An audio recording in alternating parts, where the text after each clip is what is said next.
क्या? मां नहीं बनोगी? ये फैसला तुमने कब कर लिया उजला? इंदर प्लीज, मेरे पॉलिटिकल करियर के कारण मैं तुम्हारा और चिंटू का ठीक से ख्याल नहीं रख सकती, और इसमें दूसरा बच्चा। तो क्या अपने पॉलिटिकल करियर के लिए तुम अपने होने वाले बच्चे की हत्या कर दोगी? अपने एम्बिशन के लिए तुम उस मासूम की जान ले लोगी जो तुम्हारे पेट में अब तक ठीक से पनपा भी नहीं? नहीं उजला, नहीं। इस पनपती हुई जान पर जितना तुम्हारा हक है उतना हक मेरा भी है। हक? ये तुम्हारे और मेरे बीच में हक कहां से आ गया इंदर? तुम दूसरे मर्दों की तरह बात करने की कोशिश ना करो जो अपनी पत्नी पर अपना अधिकार जताना चाहते हैं। ये मैं बर्दाश्त नहीं करूंगी। और मैं भी कतई बर्दाश्त नहीं करूंगा कि तुम मेरी तुलना दूसरे मर्दों के साथ करो। तुम जो अपने पार्टी के फैसले करती हो वो तुम्हें मुबारक हो, लेकिन वो फैसला जिसका ताल्लुक हम दोनों से है तुम्हें अकेले करने का कोई अधिकार नहीं। अब तक तो मेरा हर फैसला तुम्हारा हुआ करता था, तो आज तुम वो नहीं रही जो तुम पहले हुआ करती थी। तुम कुछ भी कहो इंदर, लोगों से देश की बढ़ती हुई आबादी पर अंकुश लगाने के लिए परिवार में सिर्फ एक बच्चा होने की हिमायत देने के बाद मैं खुद दूसरा बच्चा नहीं कर सकती। बढ़ती हुई आबादी देश के लिए अभिशाप है। उजला, मुझे भाषण देने की कोई जरूरत नहीं। यह उन लोगों पर लागू होता होगा जो अपने बच्चे की परवरिश नहीं कर सकते। हमारे साथ ऐसी कोई तकलीफ नहीं है। हम अपने बच्चे की ठीक से परवरिश कर सकते हैं, उसे अच्छी तालीम दे सकते हैं, उसे अच्छे संस्कार दे सकते हैं। तुम ये क्यों नहीं सोचती कि इस तरह से पला हुआ बच्चा एक दिन देश की ताकत बन सकता है? 1 और 1 11 होते हैं उजला। तुम बस वही दकियानुसी बातें लेकर बैठ जाओ। देश की कोई चिंता ही नहीं है तुम्हें। इंदर, तुम इस देश के ऐसे नागरिक हो जिसे सिर्फ अपना घर दिखाई देता है। हाँ उजला, मैं ऐसा ही नागरिक हूं, क्योंकि अगर घर की बुनियाद मजबूत हो तो देश अपने आप मजबूत हो जाता है। लेकिन तुम घर की अहमियत को क्या समझोगी? तुम्हारे लिए तो घर बस सिर्फ छत और 4 दीवारी है उजला। प्लीज इंदर, मुझे समझने की कोशिश करो। मैं मजबूर हूं। अरे तो तोड़ दो इस मजबूरी को जिसकी वजह से तुम्हारा सांस लेना मुश्किल हो गया है। तोड़ दो उस बंधन को जिसकी वजह से तुम्हारा निजी सुख चैन, तुम्हारे पति और तुम्हारे बच्चे का प्यार तुमसे चिंता जा रहा है। और जिस दिन तुम ये कर लोगी उस दिन तुम मुझसे अपने पत्नी होने का हक जताना। जाओ, तुम्हारा ही होगा। हेलो उजला बेटी, मैं बलभद्र सिंह और लालजी भाई से मिला। उनकी बातों से मुझे पार्टी में एक गहरी साजिश का अंदेशा हुआ है। वो मैं तुम्हें तफसील से बताऊंगा, इसलिए मैंने एक मीटिंग रखी है। बाकी के मेंबर्स को इन्फॉर्म किया है आपने? हाँ। तो मैं भी पहुंचती हूँ। खुदा हाफिज। अच्छा अल्ताफ भाई, रखती हूँ।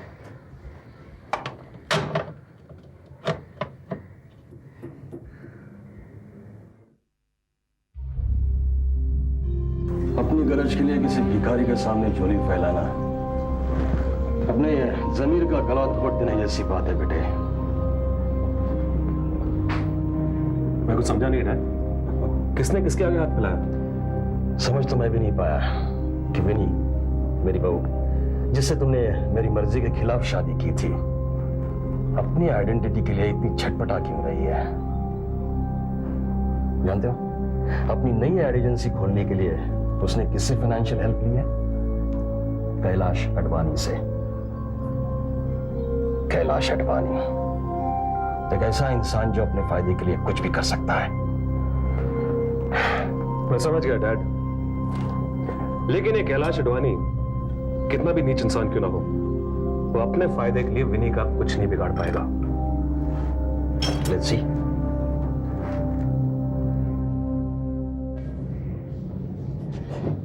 अडवाणी साहब, प्रोजेक्ट का सारा नक्शा मैं आपको बता चुकी हूँ।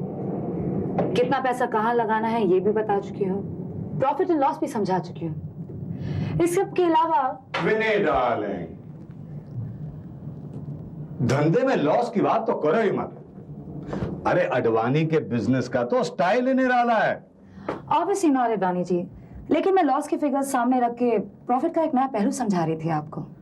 विनय, अरे अब तक तुम मुझे अच्छी तरह और मैं तुम्हें अच्छी तरह समझ चुका हूं। अब और समझने को बचा ही क्या है हम दोनों के बीच में? चीयर्स। एग्जैक्टली, ये सारी नासमझी की बातें हैं। After all you are so intelligent. Right you are, मगर कम तुम भी नहीं हो।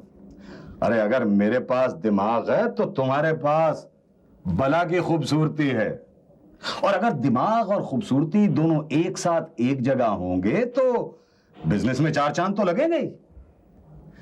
अगर तुम इसी तरह मेरा साथ देती रहो तो देखना हम दुनिया को कैसे मुट्ठी में कैद कर लेते हैं। बिल्कुल अदानी जी, मैं भी उसी दिन का इंतजार कर रही हूँ जब दौलत और शोहरत दोनों मेरे पैर चूमेंगे। अरे दौलत और शोहरत तो तुम्हारे कदम चूमेगी ही। तुम इतनी खूबसूरत जो हो। ये तो आपकी नजरों का अंदाज है, वरना मैं तो। अरे अडवाणी की नजरों का अंदाज ही तो निराला है, मैं क्या करूं इसका। वैसे तुम्हें लॉन्ग ड्राइव का शौक है? है तो नहीं, लेकिन तो चले फिर। अडवाणी साहब, first things first, I mean पहले काम फिर आराम। ओके। आज के लिए आपने मुझे एक प्रॉमिस किया था, I hope you remember. Advani कुछ नहीं बोलता, सब याद रहता है उसे। Just hold it. कितनी रकम बताई थी तुमने? 50 लाख आपके लिए तो बहुत मामूली रकम है ना।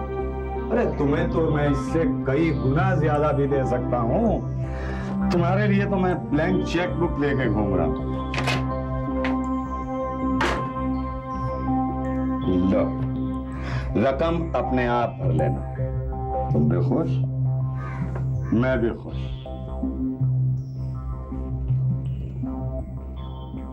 ड्राइव पर चले।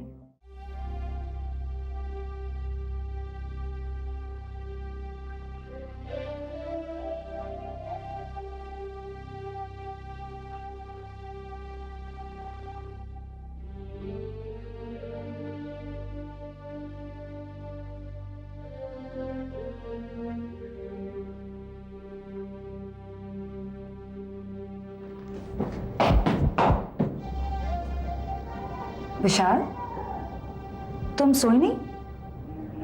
आज आने में बहुत देर कर दी। कहां से आ रही हैं आप? विशाल डार्लिंग, बड़ी डील क्रैक करने में समय तो लगता ही है ना। तो आप अपने फाइनेंसर कैलाश अडवाणी के यहां से आ रही हैं? आपने जासूसी स्टार्ट कर ली है। विनी, तुम कब कहां किस लिए जाती हो इतना तो मुझे पता चल ही जाता है। I'm not bothered, विशाल। लेकिन मुझे परवाह है, क्योंकि मेरे नाम के साथ तुम्हारा नाम भी जुड़ा है। यू आर विनी डबराल, और मैं हरगिज नहीं चाहूंगा कोई ऐसा वैसा काम करो जिसे हमारे खानदान पे आ जाए। प्लीज विशाल, मुझे तुम मत सिखाओ मुझे क्या करना है। मुझे क्या करना है ये मैं अच्छी तरह जानती हूँ। तुम हर बात का गलत मतलब क्यों निकाल लेती हो? तुम बात ही उल्टी करते हो विशाल। विनी, मुझे तुम्हारे काम से कोई गर्ज नहीं है। I know you're very competent, you're very good at your work, but कुछ काम ऐसे होते हैं जो सलाह मशवरे के बाद ही करने चाहिए। And anyway, इस कैलाश अडवाणी के बारे में तुम जानती ही क्या हो? क्या एक दो मुलाकात काफी होती है किसी का कैरेक्टर जज करने के लिए? विशाल डार्लिंग, मेरे लिए एक ही मीटिंग काफी होती है, और किससे क्या काम निकालना है ये मैं अच्छी तरह से जानती हूँ। सामने वाले को क्या चाहिए इससे मुझे कोई परवाह नहीं। I have something you would like to see. ये है चेक, ब्लैंक है, क्योंकि इसमें जितनी रकम मैं चाहूं मैं भर सकती हूं। इसे देखने के बाद तुम्हें अंदाजा हो गया होगा that I am damn good at what I do. मैं थक गई हूं, मैं ऊपर सोने जा रही हूं। You may join me if you like.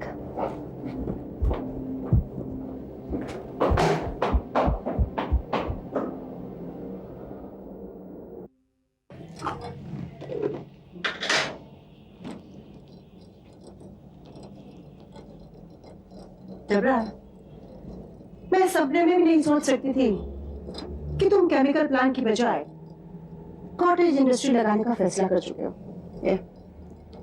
Cheers दे दो। तुमने ऐसा क्यों किया डबराल? मेरी समझ में नहीं आया। तुम तो जानती हो कांचन, पार्लियामेंट में बिल पास हो चुका है और लीगली हम वहां केमिकल प्लांट नहीं लगा सकते। लेकिन कल तक तो तुम अड़े हुए थे कि तुम वहां केमिकल प्लांट लगा के रहोगे। अब क्या हो गया डबराल? हाँ, कल तक मैं अड़ा हुआ था। मैंने जिद की थी कि मैं वहां केमिकल प्लांट ही लगाऊंगा, लेकिन इस बात को कैसे इग्नोर कर दूं कि बिल उज्ज्वला की वजह से पास हुआ है और मेरे बेटे विशाल का झुकाव उज्ज्वला की तरफ है।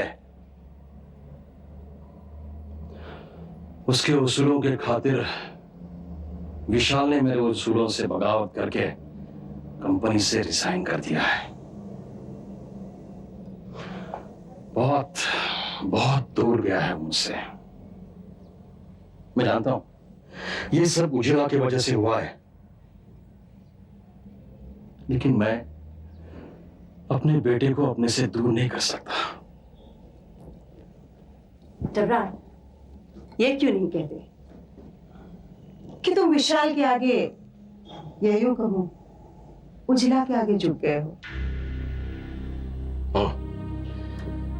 मैं झुक गया। इससे पहले कि मैं मेरे बेटे की गम की वजह से टूटकर बिखर जाता, मैंने झुकना ही बेहतर समझा। खैर छोड़ो डबराल, ये बताओ बल्ला के बारे में क्या सोचा है? या उसके जेल जाते ही उसके बारे में भूल गए? उसके बारे में क्या सोचना है? उसे भूल जाना ही सबके लिए बेहतर होगा। नहीं डबराल, ये मत भूलो, उज्ज्वला को रिश्वत देने में तुम ही ने भल्ला को उकसाया था, और वो तुम्हारा अच्छा दोस्त भी है।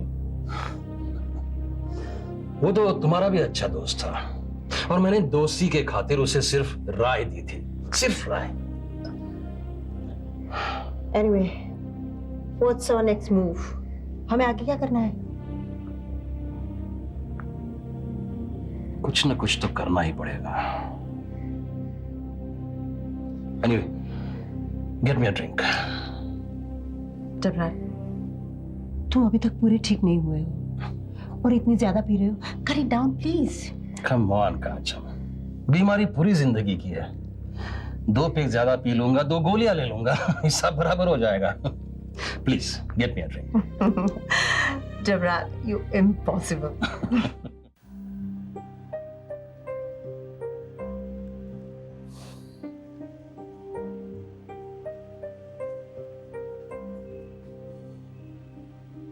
साहब, आपने अभी तक खाना नहीं खाया? नहीं, ले जाओ, मैं साहब का इंतजार करूंगी।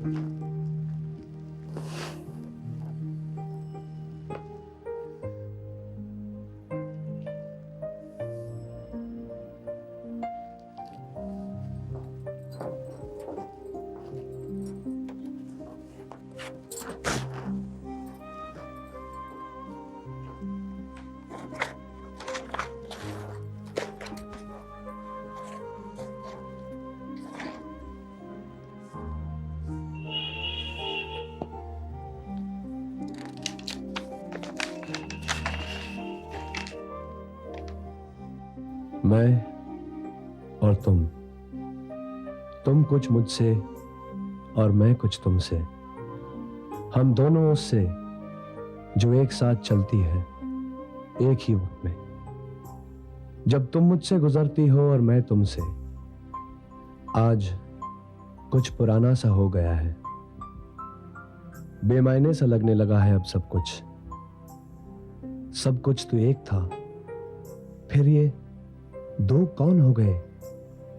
इतने बेबस, इतने मजबूर कि एक होकर भी एक दूसरे का एहसास नहीं कर सकते।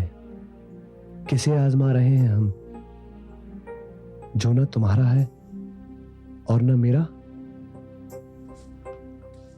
मैं जानता हूं दरमियान सिर्फ जिस्मों का है, ख्यालों का है, बंधन का नहीं। ये बंधन इतना कच्चा नहीं कि हमारी सारी जिंदगी ही बिखर जाए। एक साथ ठहरने का अरमान हुआ करता था, आज भी ठहरे हैं, पर कहां? रेत पर? रेत पर जिसका वजूद एक झोंके में ही मिट जाता है। तुम चाहो तो लौट सकती हो, और शायद मैं भी।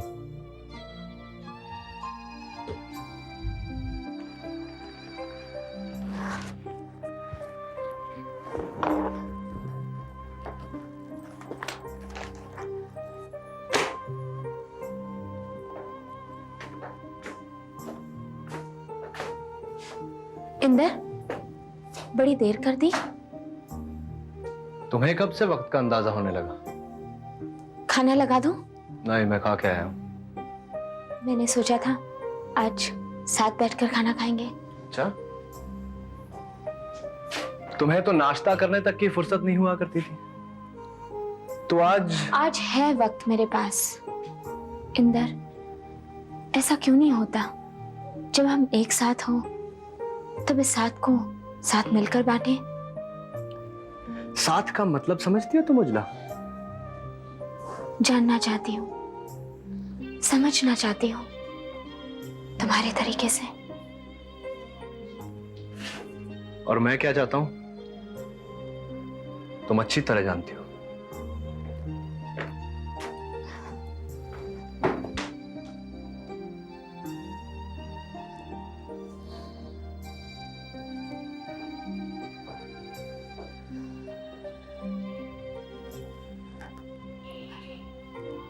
किशोरी। जी मैम साहब। तुम खाना खा के सो जाओ।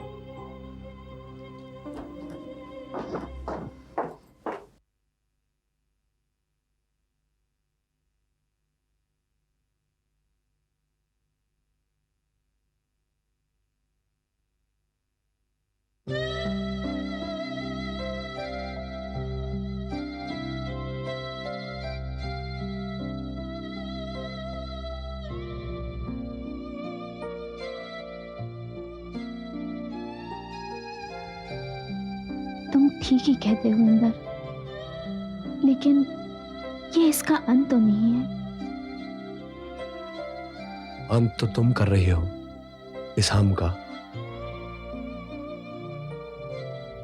हाँ, तभी हम मैं और तुम में बदलते जा रहे हैं। इसका जिम्मेदार कौन है? तुम हो। मैं? आखिर हो गए ना हम दूर, फासलों में।